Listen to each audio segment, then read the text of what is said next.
What does it look like to follow God?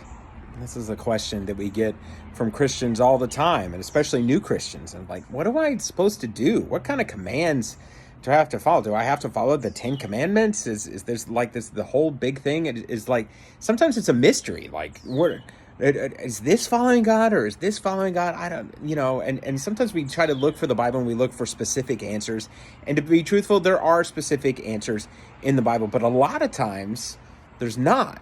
And so what we have to do is we have to look for the principles. We have to try to figure out, okay, just in principle, what is God saying? And then can I take that principle? Can I apply it to what God has given us? And so that's what we see in Matthew chapter 7, verse 12. I'm continuing my series on the Sermon on the Mount, and we're made it to chapter 7.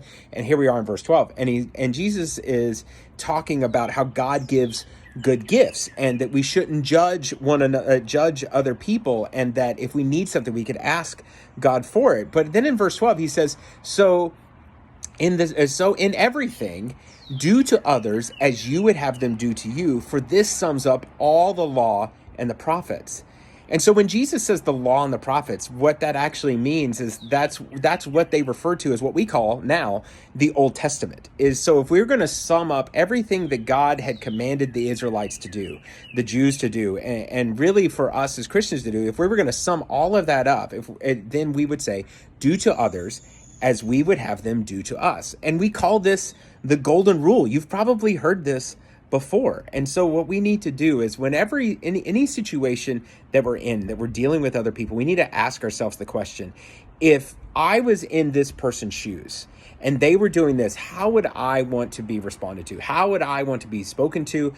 How would I want to be treated in this moment? If it's respectfully, then I would treat that person with respect. If it's with kindness, then it's with kindness. If it's with goodness, then it's with goodness. If I would want someone to give me something, then I'm going to give that person that thing. And by doing that, I am following God, and I am doing what Jesus said was the greatest commandment. Love the Lord your God with all your heart, soul, mind, and strength, and love your neighbor as yourself.